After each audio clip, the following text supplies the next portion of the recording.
आजको यो water सप्लाईको next लेक्चरमा चाहिँ सेकेन्ड इयरका भाइ बहिनीहरूलाई सबैजनालाई स्वागत छ। आजको हामी लेक्चरमा हामी आज नयाँ टपिक सुरु गर्न गइरहेको छौँ। त्यो टपिक चाहिँ सेडिमेन्टेसन विथ कोएगुलेसन भनेर मैले अस्तिको पालि पनि अलिअलि भनेको थिएँ, तर आज चाहिँ अलिकति यसको बारेमा डिटेलमा पढ्न जान्छौँ होइन। योभन्दा अगाडिको च्याप्टरमा चाहिँ हामीले सेडिमेन्टेसन ट्याङ्कको बारेमा पढ्यौँ, प्लेन सेडिमेन्टेसनको बारेमा पढ्यौँ होइन। अब यसमा चाहिँ आज चाहिँ के गरिन्छ भन्दाखेरि सेडिमेन्टेसन विथ कोएगुलेसनको बारेमा पढिन्छ है त। अब सेडिमेन्टेसन विथ कोएगुलेसन भनेको चाहिँ के हो भन्दाखेरि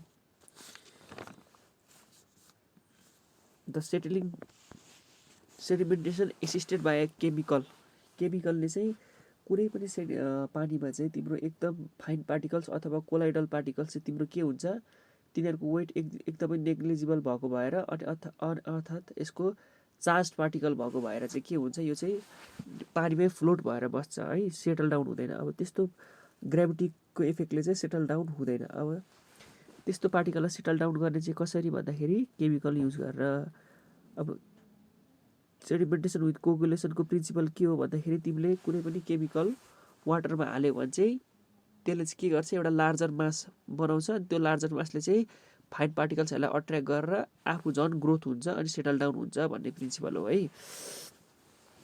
अब यसमा के भन्छ, जुन पानीमा जुन केमिकल हालिन्छ त्यो केमिकललाई के भनिन्छ, कोएगुलेन्ट्स भनिन्छ है। अनि तिमीले कोएगुलेन्ट्स हाले पछाडि के हुन्छ, वाटरसँग रियाक्ट गरेपछि त्यसले के बनाउँछ, अब एउटा जेलाटिनस प्रेसिपिटेट जस्तो प्रेसिपिटेट बनाउँछ हो। त्यस्तो प्रेसिपिटेटलाई के भनिन्छ, फ्लक्स भनिन्छ। अनि के भन्छ, the resultant material attracts the fine particle and hence grow in size. अब के हुन्छ, त्यो फ्लक्स बनेको फ्लक्सले चाहिँ के गर्छ, फाइन पार्टिकल्सहरूलाई अट्र्याक्ट गर्छ है, अट्र्याक्ट गर्छ। अनि अट्र्याक्ट गरेपछि त्यसले आफ्नो साइज आफै ग्रोथ हुन्छ। भन्नुको मतलब डेन्सिटी चाहिँ के हुन्छ, वाटरको भन्दा हायर हुने गरी त्यसले आफ्नो साइज ग्रोथ गर्छ।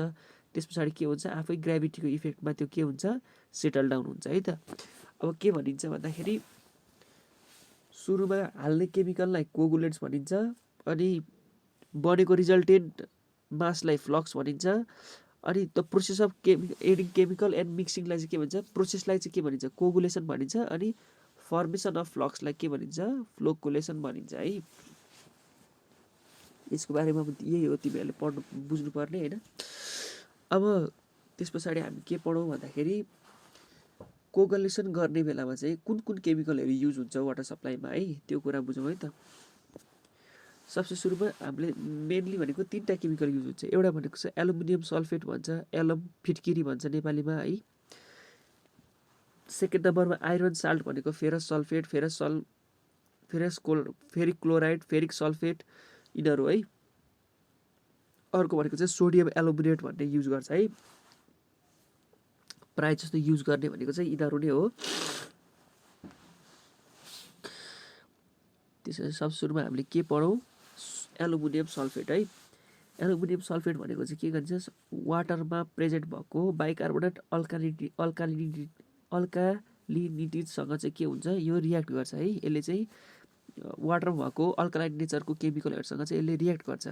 अनि यसले के गर्छ, त्यो रियाक्ट गरेर के हुन्छ, एल्युमिनियम हाइड्रोक्साइड बनाउँछ। त्यो एल्युमिनियम हाइड्रोक्साइड के हुन्छ, तिम्रो एल्युमिनियम हाइड्रोक्साइड चाहिँ प्रेसिपिटेट नेचरको हुन्छ। भन्नु मतलब एल्युमिनियम हाइड्रोक्साइड नै के हो, फ्लक्स हो क्या। एल्युमिनियम हाइड्रोक्साइड यो एरो डाउन दिएको छ नि, यो एरो डाउन दिएको भनेको चाहिँ के हो, तिम्रो यो भनेको चाहिँ तिम्रो फ्लक्सहरू हो है। यो एल्युमिनियम हाइड्रोक्साइड भनेको चाहिँ फ्लक्स हो, डाउन झर्छ भन्नुको मतलब प्रेसिपिटेट। तिमीले केमिस्ट्रीमा पनि पढेको होला, एरो डाउन दिएको छ भने के हुन्छ, त्यसलाई प्रेसिपिटेट भन्छ। एरो अप दिएको छ भने के हुन्छ, त्यसलाई ग्यास भन्छ है। अब सब सुरुमा त्यसले के गर्दो रहेछ त, एल्युमिनियम हाइड्रोक्साइडले पानीमा भएको एल्युमिनियम के अरे अल्कालाइन सोलुसनसँग चाहिँ यसले रियाक्ट गर्छ है। अब यदि पानीमा तिम्रो अल्कालाइन सोलुसन छैन भने के गरिन्छ, अल्कालाइन सोलुसन छैन भने तिम्रो क्याल्सियम हाइड्रोक्साइड अथवा सोडियम कार्बोनेट है। सोडियम कार्बोनेट चाहिँ के गर्छ, हामीले आफैले बाहिरबाट एड गर्छौँ क्या। भन्नु मतलब के हो, तिम्रो फर्स्टमा रियाक्सन के छ, तिम्रो यो क्याल्सियम हाइड्रोक्साइडसँग छ, अनि अर्को भनेको चाहिँ सोडियम कार्बोनेटको छ है। सोडियम कार्बोनेटको छ, यसलाई के भनिन्छ, सोडा एस पनि भनिन्छ। त्योसँग रियाक्ट गर्दा के हुन्छ, एल्युमिनियम हाइड्रोक्साइड बन्छ, यो एल्युमिनियम हाइड्रोक्साइड चाहिँ हामीलाई के हो चाहिने केमिकल हो अथवा एलम हो है। यसले चाहिँ एलम रे फ्लक्स हो। अनि यसले चाहिँ के गर्छ अरू पार्टिकलहरूलाई अट्र्याक्ट गरेर के हुन्छ सेटल डाउन हुन्छ है। के भनेको एल्युमिनियम सल्फेट फिटकिरी युज गर्दा। अब सेकेन्डमा भनेको आइरन सल्ट्सहरू है। आइरन सल्ट्सहरू धेरैवटा छ। एउटा भनेको चाहिँ के हो फेरस सल्फेट। अब फेरस सल्फेट युज गरिन्छ, तर फेरस सल्फेट केसँग युज गरिन्छ लाइमसँग युज गरिन्छ है। लाइम कोगुलेन्ट विथ लाइमसँग युज गरेपछि मात्रै काम लाग्छ यो होइन। अब सबसे यसमा चाहिँ दुई किसिमको रियाक्सन हुन्छ। तिमीले लाइम सुरुमा हाल्यौ कि फेरस सल्फेट सुरुमा हाल्यौ पानीमा भन्ने कुराले पनि रियाक्सनमा फरक पर्ने भएको हुनाले सबसे सुरुमा चाहिँ के गर्ने when lime is added first है। सुरुमा लाइम हाल्यो भने के हुन्छ फेरस सल्फेटले चाहिँ लाइमसँग रियाक्ट गरेर के गर्छ फेरस हाइड्रोक्साइड बनाउँछ है। यो फेरस हाइड्रोक्साइड चाहिँ तिम्रो के हुन्छ सेटल हुने खालको हुन्छ के। त्यस पछाडि अर्को भनेको के हो तिम्रो when lime is added first छ। अब सेकेन्डमा के छ when copper S is use first. Copper S भने के हो फेरस सल्फेट। फेरस सल्फेट चाहिँ सुरुमा हाल्यो भने के हुन्छ पहिला फेरस सल्फेटले चाहिँ अल्कलाइन नेचरको वाटरसँग रियाक्ट गर्छ पहिला, अनि बाइकार्बोनेट बन्छ। अनि त्यसपछि फेरि त्यो बाइकार्बोनेट क्याल्सियम हाइड्रोक्साइडसँग लाइमसँग रियाक्ट गरेर बल्ल फेरस हाइड्रोक्साइड निकाल्छ है। अब तिम्रो के हुन्छ यहाँ त अगाडिको रियाक्सनमा नि फेरस हाइड्रोक्साइड भनेको के छ पिपिटी भनेर देखाएको छैन नि, डाउन एरो देखाएको छैन। अब फेरि के हुन्छ फेरस हाइड्रोक्साइड अक्सिजन र वाटरसँग रियाक्ट गरेर के हुन्छ फेरिक हाइड्रोक्साइड बन्छ हो। त्यो फेरिक हाइड्रोक्साइड चाहिँ के हुन्छ पिपिटी हो है। अनि त्यो चाहिँ हामीलाई फ्लक्सको रूपमा काम गर्छ। भनेपछि यसमा भनेको दुईवटा मेथड छ। एउटा भनेको चाहिँ when lime is added first अनि when copper S is added first. Copper S add गर्दा अनि त्यसपछि रियाक्सन हुन्छ। यो रियाक्सनहरू चाहिँ यही हो है। अब यसको बारेमा मैले धेरै एक्सप्लेनेसन किन गर्नु पऱ्यो होइन, यदि केमिकल रियाक्सन यही छँदैछ होइन, तिमीले नोटमा पनि हेर्न सक्छौ। अनि अर्को भनेको चाहिँ आइरन साल्ट भनेको के हुन्छ अघि हामीले फेरस सल्फेट हेऱ्यौँ। अब भनेको के हुन्छ फेरिक सल्फेट र फेरिक क्लोराइड। फेरिक सल्फेटको यहाँ छ फेरिक क्लोराइडको यहाँ छ है। सबै लाइमसँगै युज गर्ने है। तिम्रो आइरन साल्टहरू सबै लाइमसँग युज गर्ने हो। लाइमसँग रियाक्ट गरेर के हुन्छ यी फेरिक हाइड्रोक्साइड र फेरिक हाइड्रोक्साइड बन्छ। यो डाउन एरो चाहिँ के हुन्छ यो फ्लक्सको रूपमा काम गर्छ है।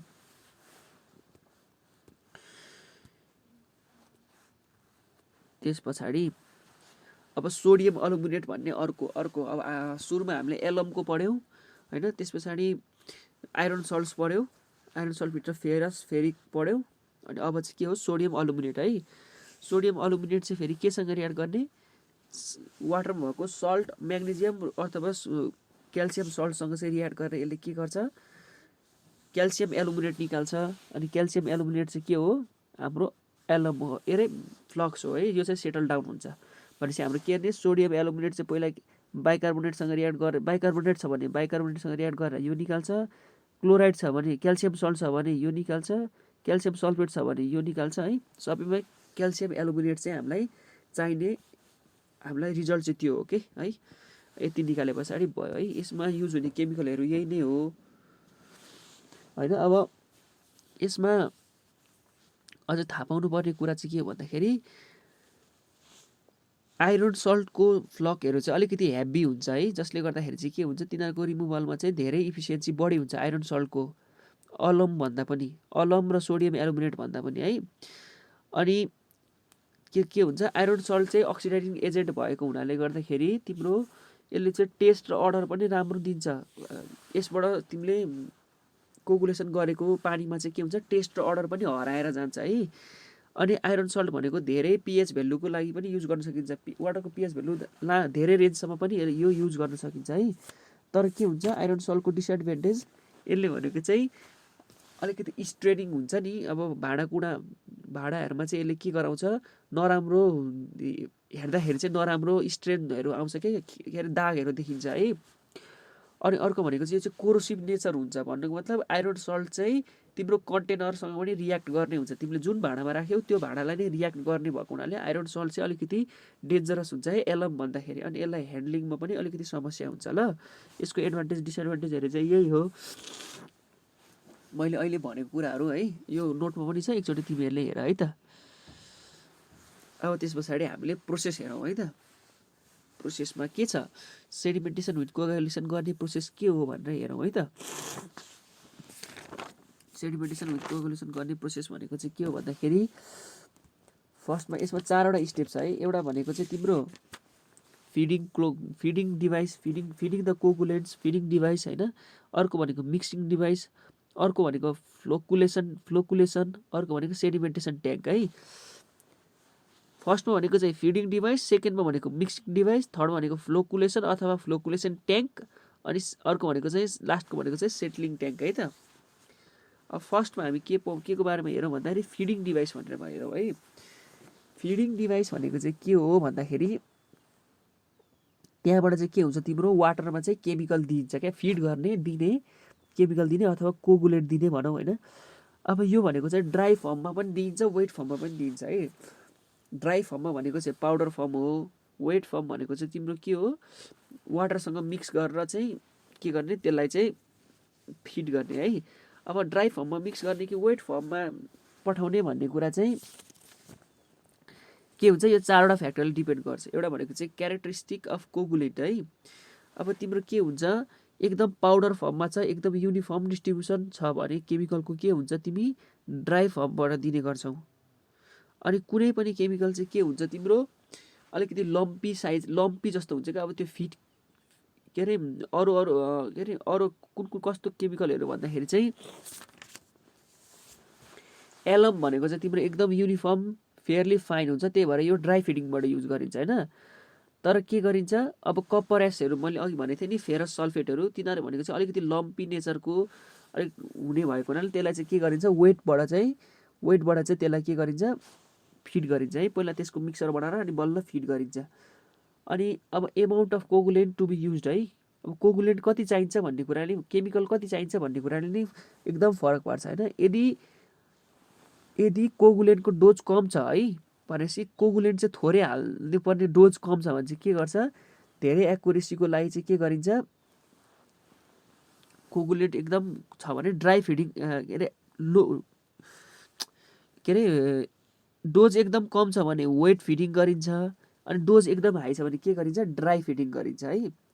अनि अब कस्ट अफ कोगुलेन्ट पनि हेर, जति बिगर साइज भयो त्यति नै कस्ट भनेको जति लेस कोगुलेन्ट युज भयो होइन, त्यति ड्राई मेथड युज गरिन्छ है।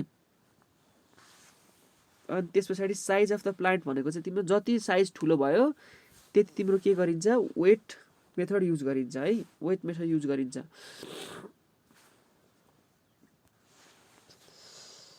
यसमा के हो भने पहिला क्यारेक्टरिस्टिक भनेको चाहिँ सबसे सुरुमा तिम्रो कोगुलेन्ट कस्तो खालको छ, एकदम युनिफर्मली ग्रेन साइजको छ भने चाहिँ ड्राई, नत्र भने लम्पी नेचरको छ भने, क्रिस्टलाइजेसन वाटरहरू छ भने चाहिँ के हुन्छ, त्यसलाई वेट फिडिङ गरिन्छ। अब एमाउन्ट अफ कोगुलेन्ट युज है, यदि हाई डोज लगाइनु छ भने धेरै कोगुलेन्ट हाल्नुपर्छ भने ड्राई फिडिङ गरिन्छ, एकदम थोरै कोगुलेन्ट हाल्नुपर्ने छ भने के गरिन्छ, वेट फिडिङ गरिन्छ है। अनि अर्को भनेको के हुन्छ भन्दाखेरि कस्ट र साइजको कुरामा चाहिँ के हुन्छ भने, यदि तिम्रो वाटर सप्लाई प्लान्ट एकदम ठुलो छ अनि कोगुलेन्ट चाहिँ धेरै लाग्छ भने के हुन्छ, तिमीले चिप कोगुलेन्ट युज गर्छौ। त्यसो भनेको चाहिँ के हुन्छ, तिम्रो स्ट्रक्चर फिडिङ डिभाइस कस्तो राख्ने भन्ने कुराले फरक पर्दैन, किनभने तिम्रो कोगुलेन्टै धेरै लागिसकेको हुन्छ है। कोगुलेन्टले चाहिँ तिम्रो कस्ट गोबन गर्ने भएको हुनाले के गरिन्छ, त्यसमा चाहिँ यदि कोगुलेन्ट धेरै लाग्छ भने चाहिँ तिम्रो के गरिन्छ, वेट पनि युज गर्न सकिन्छ। अब यो भनेको चाहिँ कन्डिसन हेरी हुन्छ क्या, तिम्रो साइज प्लान्ट कस्तो छ यसमा चाहिँ ठ्याक्कै भन्न सकिँदैन है, साइज र प्लान्ट कस्ट अफ कोगुलेन्टमा चाहिँ है। तर जेनरल जस्तो छ, जेनरली चाहिँ ठुलो प्लान्ट छ भने, लार्ज प्लान्ट छ भने चाहिँ नेचुरली के गरिन्छ, वेट फिडिङ गरिन्छ। अनि स्मलरमा चाहिँ के गरिन्छ, ड्राई फिडिङ गरिन्छ है त। स्मलर प्लान्टहरूमा चाहिँ ड्राई फिडिङ गरिन्छ, जति ठुलो साइज भयो त्यति वेट, स्मलरमा चाहिँ ड्राई फिडिङ गरिन्छ है। यो भयो तिम्रो फिडिङको तरिका है। अब फिडिङको हेर यहाँ, यो भनेको चाहिँ ड्राई फिडिङ हो। ड्राई फिडिङ भनेको के भन्दाखेरि तिमीले एउटा बकेट जस्तो हुन्छ, त्यो बकेटमा यहाँनिर तिमीले सबै केमिकलहरू हालिदिने, अनि यहाँ घुम्ने ठाउँ हुन्छ जसले चाहिँ कन्ट्रोल गर्छ होइन। अनि यहाँबाट थोरै गर्दै मिक्स हुन्छ है। अब यो घुम्ने दुई किसिमको हुन्छ, एउटा भनेको चाहिँ टुथ व्हिल छ, अर्को भनेको चाहिँ ड्राइभिङ पुल्ली जस्तो छ, ब्लेड जस्तो हुन्छ होइन, हेलिकल स्क्रु। अनि तिमीले यहाँबाट केमिकलहरू झर्छ है। यो भनेको चाहिँ ड्राई फिडिङ भयो। अनि अर्को भनेको वेट फिडिङ भनेको चाहिँ के हुन्छ भन्दाखेरि तिम्रो यहाँनिर चाहिँ तिम्रो के हुन्छ कोगुलेन्ट मिक्स हुन्छ, कोगुलेन्ट आउँछ मिक्सर कोगुलेन्टको, अनि त्यो कोगुलेन्ट चाहिँ यहाँबाट थोरै थोरै गर्दै के गरिन्छ पानीमा हालिन्छ है। मिक्स वेट फिडिङ चाहिँ त्यो हो है, वेट फिडिङ चाहिँ त्यो हो। अब यसको फिगर तिमीहरूले बनाउँदा पनि हुन्छ है। अब त्यस्तो धेरै इम्पोर्टेन्ट त्यस्तो धेरै एक्सप्लेनेसन पनि गर्नु पर्यो, तिमीहरूले चाहिँ फिगरलाई अलिकति एक्सप्लेनेसन गर्न जान्नु पर्यो है त। अर्को भनेको चाहिँ के हो भन्दाखेरि मिक्सिङ डिभाइस। अब तिमीहरूले के गर्यौ, पानीमा केमिकल त हाल्यौ, अब केमिकल हालेपछि के गर्नु पर्यो, त्यसलाई मिक्स पनि गर्नु पर्यो। अब मिक्स गर्नको लागि चाहिँ दुईवटा सिस्टम छ, एउटा भनेको चाहिँ ब्याफल वाल सिस्टम, अर्को भनेको चाहिँ के हो मेकानिकल मेथड्सहरू है। ब्याफल वाल चाहिँ के हुन्छ तिम्रो सेडिमेन्टेसन ट्याङ्कमा हामीले ब्याफल वाल भनेको के भनेर बुझेको थियौँ, जसले चाहिँ तिम्रो सर्ट सर्किटिङ प्रिभेन्ट गर्छ भन्नुको मतलब छिर्ने बित्तिकै निस्किनलाई अनि फ्लो पाथ बढाउनको लागि चाहिँ के गरिन्छ ब्याफल वाल राखिन्छ भनेर भनेको थिएँ है। अब यहाँ पनि त्यही हो, ब्याफल वाल राख्नुको मतलब भनेको चाहिँ तिम्रो फ्लो पाथ बढ्छ, अनि फ्लो पाथ बढे पछाडि राम्ररी मिक्सिङ हुन्छ भन्ने हिसाबले चाहिँ के गर्ने ब्याफल वाल सिस्टम राख्ने हो। अनि मेकानिकल सिस्टम भनेको चाहिँ त्यो के हो तिम्रो पङ्खा हुने अथवा ब्लेड हुने। अब मेकानिकल सिस्टम त मिक्सिङ कसरी हुन्छ तिमीहरूले धेरै ठाउँमा देखेकै होला होइन। अब यो भनेको ब्याफल वाल भनेको चाहिँ के हुन्छ तिम्रो यहाँ त यहाँबाट पानी छिर्यो भने यसरी घुम्दै घुम्दै घुम्दै घुम्दै घुम्दै घुम्दै यहाँबाट यसरी यहाँबाट आउटलेट हुन्छ, आउटलेट टु फोकुलेसन ट्याङ्क होइन। अब यहाँबाट इनलेट भएको यहाँबाट आउटलेट हुन्छ भनेपछि यो भनेको चाहिँ हर्जेन्टल ब्याफल भयो। भर्टिकल ब्याफल भनेको के हुन्छ यसरी माथि मुनि गर्ने है। अब यसरी चाहिँ के गर्ने तिम्रो एउटा ब्याफल फ्लोबाट मिक्सिङ गर्ने है। अर्को भनेको के छ, अर्को मिक्सिङ गर्ने भनेको चाहिँ तिम्रो के छ वाटर यहाँबाट आउँछ, र वाटर मिक्स केमिकल मिक्स भएको वाटर, र वाटर यहाँबाट आउँछ, केमिकल यहाँबाट मिक्स हुन्छ, अनि तिम्रो के हुन्छ केमिकल यहाँबाट आउँछ अनि यो पङ्खाले घुमाएर सबै यसलाई युनिफर्मली डिस्ट्रिब्युट गरिदिन्छ केमिकल सबैतिर, अनि यहाँबाट आउटलेटमा जान्छ कि है। यो भनेको चाहिँ के हो तिम्रो मेकानिकल मेथड है। अब हामीले के पढ्यौँ पहिला फिडिङ पढ्यो, फिडिङमा के हुन्छ ड्राई फिडिङ र वेट फिडिङ, अनि मिक्सिङमा भनेको के हुन्छ ब्याफल वाल सिस्टम र मेकानिकल मेथड है। अब अर्को मेथड छ, अर्को छ यहाँ फ्लोकुलेसन। अब फ्लोकुलेसन भनेको चाहिँ तिम्रो के गर्यौ सुरुमा केमिकल हाल्यौ, केमिकललाई मिक्स पनि गर्यौ। अब के हुन्छ केमिकल पानीसँग रियाक्ट गरेर पानीमा भएको अरू केमिकलहरूसँग रियाक्ट गरेर के गर्छ फ्लक्स बन्न थाल्छ है। हो त्यो फ्लक्स बन्न थाल्नेलाई चाहिँ के थाल्ने चाहिँ एउटा स्ट्रक्चरमा हुन्छ है। त्यो स्ट्रक्चरलाई चाहिँ के भनिन्छ फ्लोकुलेसन ट्याङ्क, अथवा अब यहाँ फ्लोकुलेसन मात्रै लेखेको रहेछ फ्लोकुलेसन ट्याङ्क भनिन्छ क्या। अब त्यो ट्याङ्कमा चाहिँ के हुन्छ तिम्रो एउटा व्हिल जस्तो हुन्छ, पङ्खा जस्तो हुन्छ, त्यसले चाहिँ बिस्तारै घुमेर के गर्छ वाटर र उसको मजाले रियाक्सन गरेर बिस्तारै बिस्तारै फ्लक्सहरू बनाउन थाल्छ कि फ्लक्सहरू बनाउन थाल्छ कि। अब यसमा भनेको चाहिँ के हुन्छ तिम्रो म्यानुअल भन्दा पनि मेकानिकल फ्लकुलेटर चाहिँ राम्रो हुन्छ है। फ्लकुलेटर भन्छ त्यसलाई डिभाइस, त्यो स्ट्रक्चरलाई चाहिँ फ्लकुलेटर पनि भन्छ, फ्लकुलेसन ट्याङ्क पनि भन्छ है। यसले चाहिँ के गर्छ slow mixing is carried out which permit to build of the floc particle. Floc बनाउन युज गर्छ क्या। फ्लक बनाउनु भन्नु मतलब अब केमिकल रियाक्सन हुन्छ त्यसले चाहिँ पार्टिकलहरू अट्र्याक्ट गरेर आफ्नो साइज बढाउन थाल्छ क्या यसमा चाहिँ।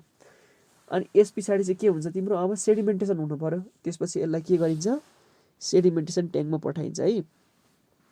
यसरी पङ्खाहरू हुन्छ, यिनीहरू चाहिँ धेरै बिस्तारै घुम्ने पङ्खाहरू हुन्छ है। यो भनेको चाहिँ के हुन्छ इनलेट फ्रम मिक्सिङ डिभाइस भनेर भनिसु नि। मिक्सिङ डिभाइसबाट के हुन्छ तिम्रो इनलेट हुन्छ, अनि आउटलेट चाहिँ के हुन्छ तिम्रो सेडिमेन्टेसन ट्याङ्कमा जान्छ। अनि यहाँनिर तिनवटा पङ्खा छ, यो पङ्खाले चाहिँ बिस्तारै बिस्तारै घुमाएर के गर्छ फ्लक्सहरू चाहिँ के हुन्छ साइज बढाउँदै जान थाल्छ है त। अनि अर्को भनेको चाहिँ के हुन्छ भने तिम्रो सेडिमेन्टेसन ट्याङ्क छ। सेडिमेन्टेसन ट्याङ्कमा के हुन्छ भन्दाखेरि तिम्रो अब फ्लकुलेसन ट्याङ्कमा तिम्रो फ्लक जेनेरेट भइसके पछाडि अब सेडिमेन्ट हुनु पर्यो। यसको चाहिँ हाम्रो मेन प्रिन्सिपल के भन्दाखेरि पार्टिकलको साइज बढाएर चाहिँ तिम्रो सेडिमेन्ट होस् भन्ने हामीले खोजेको है। त्यसमा चाहिँ तिम्रो के हुन्छ फ्लकुलेसन भइसके पछाडि केमिकल फ्लक्समा चाहिँ पार्टिकलहरू जोडिएर साइज बढिसकेको हुन्छ। स्पेसिफिक ग्राभिटी चाहिँ वाटरको भन्दा बढी भएको हुनाले गर्दा सेटल डाउन हुन खोज्छ, अनि त्यो सेटल डाउन चाहिँ के हुन्छ सेडिमेन्टेसन ट्याङ्कमा हुन्छ है। अब यो चाहिँ similar to sedimentation tank, plain सेडिमेन्टेसनसँगै सिमिलर हुन्छ। तर के हुन्छ यसमा फरक भनेको चाहिँ के हुन्छ अरू पार्टिकल भन्दा पनि यसको डिटेन्सन टाइम भनेको चाहिँ एकदम कम हुन्छ। भन्नुको मतलब छिटै सेटल हुन्छ, यो अर्को हाम्रो पार्टिकल भन्दा पनि छिटो सेटलमेन्ट हुन्छ है यो। ल यो सेडिमेन्टेसनको बारेमा पनि मैले त्यति धेरै भन्नु। अनि अब कुन कुन सेडिमेन्टेसन ट्याङ्क चाहिँ कस्तो हुन्छ भने तिम्रो एउटै सेडिमेन्टेसन ट्याङ्कमा चाहिँ के हुन्छ सबै थोक हुने हुन्छ है। कोगुलेसन सेडिमेन्टेसन ट्याङ्क भन्छ त्यसलाई चाहिँ। के हुन्छ यहीँ मिक्सिङ भएको छ अनि त्यस पछाडि यहीँ फ्लक्स बन्छ अनि यहीँ सेटलमेन्ट हुन्छ है। अनि सेटलमेन्ट भएको चाहिँ फोरहरू चाहिँ यसरी बाहिर निकाल्छ अनि यता आउटलेट भएर जान्छ कि भन्नुको मतलब त्यस्तोलाई चाहिँ कोगुलेसन सेडिमेन्टेसन ट्याङ्क भनेर भन्छ है। तिम्रो के हुन्छ एउटै ट्याङ्कमा यहाँ मिक्स भएको छ अनि यहीँबाट फ्लकुलेसन पनि हुन्छ यहीँ, त्यस पछाडि यहीँबाट सेटलिङ पनि हुन्छ अनि यहाँबाट निक्लिने है। त्यस्तोलाई चाहिँ के भन्छ कोगुलेसन सेडिमेन्टेसन ट्याङ्क भन्छ है। अब यस्तो ट्याङ्कहरू चाहिँ एउटा डोर कम्पनी भन्नेले पनि निकाल्छ है। डोर कम्पनी भन्ने नि निकाल्छ, डोर कम्पनी भन्ने नि निकाल्छ हो। त्यसले निकाल्ने एउटा प्रोडक्ट छ। त्यसमा चाहिँ के हुन्छ हाम्रो चारवटै युनिट्स चाहिँ एउटै स्ट्रक्चरमा हुन्छ है। त्यसलाई के भन्छ डोर क्ल्यारिफकुलेटर भनेर भन्छ है। डोर क्ल्यारिफकुलेटर भनेर भन्छ। त्यसमा के हुन्छ हेर त, यहाँनिर इनलेटबाट पहिला फ्ल्यास मिक्सर यहाँबाट मिक्स गर्छ, यो पाइपबाट केमिकल आउँछ यहाँ टक्क मिक्स गर्छ। मिक्स गरे पछाडि यहाँ 3टा व्हिल छ, फ्लकुलेटर यहीँ छ। त्यसपछि तिम्रो के छ यहाँनिर सेडिमेन्टेसन छ है। सेडिमेन्टेसन हुन्छ। सेडिमेन्टेसन भए पछाडि यो पङ्खाले सेडिमेन्टहरू कलेक्ट गरेर यता स्लज चाहिँ यता पठाइदिन्छ फोहोर चाहिँ, अनि सफा पानी चाहिँ के हुन्छ यता जान्छ के है। यसलाई चाहिँ डोर कम्पनीले निकालेको फ्लकुलेटर भएको हुनाले डोर क्ल्यारिफकुलेटर भन्छ। अनि यसमा चाहिँ के हुन्छ भन्दाखेरि सबै युनिट्सहरू एउटै ठाउँमा छ कि, बेग्ला बेग्लै स्ट्रक्चर होइन, एउटै स्ट्रक्चरमा सबै थोक छ के। यसलाई चाहिँ के भन्छ क्ल्यारिफकुलेटर भनेर भन्छ है त। अब तिम्रो के हुन्छ भने फ्लकुलेसनमा लगभग यति नै हो। अब बुझ्नुपर्ने कुरा भनेको यही प्रोसेसहरू हो। यसमा अलिकति फिगरहरू बनाऊ होइन, नोटमा अलिअलि छ अनि त्यस पछाडि तिमीहरूले लेख्न सक्छौ है यसको बारेमा। अब यसमा अलिकति एउटा इम्पोर्टेन्ट के छ भन्दाखेरि डिटर्मिनेसन अफ अप्टिमम कोगुलेसन डोज भनेर भन्छ है। अब यो भनेको चाहिँ तिमीले के हुन्छ भन्दाखेरि कति कोगुलेन्ट हाल्दाखेरि चाहिँ तिम्रो अप्टिमम धेरै कोगुलेसन हुन्छ भन्ने कुरा चाहिँ थाहा पाउनुपर्छ क्या। थोरै कोगुलेसन हाल्दा पनि थोरै केमिकल हाल्दा पनि धेरै कोगुलेसन भयो भने त बेस्ट हो नि त। भनेपछि कति कोगुलेसन अप्टिमम क्या। अब धेरै केमिकल हाल्यो भने धेरै कोगुलेसन हुने भयो, अभियस हो। थोरै कोगुलेसन हाल्यो भने थोरै केमिकल हाल्यो भने थोरै कोगुलेसन हुने भयो, त्यो पनि अभियसै हो। तर एकदम थोरै केमिकल हाल्दा अप्टिमम कोगुलेसन अब्टेन गर्ने कति केमिकल हाल्दा चाहिँ अप्टिमम कोगुलेसन अब्टेन हुन्छ भन्ने चाहिँ कुरालाई चाहिँ के गरिन्छ यो जार टेस्टले चाहिँ के गरिन्छ मेजरमेन्ट गरिन्छ है। जार टेस्टबाट चाहिँ थाहा हुन्छ है कति केमिकल चाहिँ हाम्रो अप्टिमम मेजरमेन्ट हो भनेर है। यसमा चाहिँ के हुन्छ भने यहाँ फिगरमा देखाए जस्तै 6वटा जार हुन्छ है, 6वटा जार हुन्छ। अनि अब सबै जारको चाहिँ क्यापेसिटी भनेको चाहिँ 1 लिटर जस्तो हुन्छ है, क्यापेसिटी 1 लिटर जस्तो हुन्छ। अनि त्यसपछि के हुन्छ भन्दाखेरि सबै जारमा चाहिँ के गरिन्छ केमिकल्सहरू हालिन्छ है, फरक एमाउन्टको केमिकल्सहरू हालिन्छ। फरकमा अब एउटामा अलिकति कति मिलिग्राम, एउटामा कति मिलिग्राम सबै केमिकलहरू हालिन्छ। त्यसमा टिपिन्छ पनि होइन केमिकलहरू। अनि तिमीहरूको के हुन्छ भन्दाखेरि यो सबै यो घुम्ने पङ्खाहरू चाहिँ एउटै स्पिडमा सबै एकैचोटि घुम्छ है त। सबै एकैचोटि घुम्छ, एउटै स्पिडमा एकैचोटि घुम्छ। अनि ठ्याक्क टाइमिङ हेरेर ल अब 1 मिनट घुमाउने भनेर के गर्ने केमिकल हालेपछि सबैलाई 1 मिनट अथवा 2 मिनट घुमाइदिने है। अनि त्यस पछाडि तिम्रो के हुन्छ केमिकल मजाले मिक्स हुन्छ अनि त्यसपछि फ्लक्स फर्मेसन हुन्छ है। अनि अब कुन केमिकलले चाहिँ तिम्रो म्याक्सिमम तिम्रो के भयो फ्लकुलेसन प्रोड्युस गरायो नि त्यही केमिकल त्यति मिलिग्राम केमिकल चाहिँ तिम्रो के हुन्छ अप्टिमम डोज हुन्छ है। भन्नु मतलब यसमा चाहिँ the amount of coagulant in the jar which produce a good flocs with least amount of coagulant indicates the optimum dose है। लिस्ट एमाउन्टमा चाहिँ तिम्रो के हुन्छ म्याक्सिमम फ्लक्स निकाल्न सक्छ भने चाहिँ त्यसलाई के भनिन्छ अप्टिमम डोज भनिन्छ है। अब यो जार टेस्टको बारेमा पनि मैले नोटमा लेखिदिएको छु, यो पनि हेर है। अनि केही समस्या पऱ्यो भने भोलि मलाई सोध। अन्त मैले यसको एउटा युट्युब भिडियो पनि छ होइन जार टेस्ट गरेको, त्यो भिडियो पनि देखाइदिन्छु हालिदिन्छु, त्यो पनि हेर्नु है त। ल आज क्लास यति नै है। अर्को क्लासदेखि हाम्रो फिल्ट्रेसन भन्ने टपिक सुरु हुन्छ है। ल।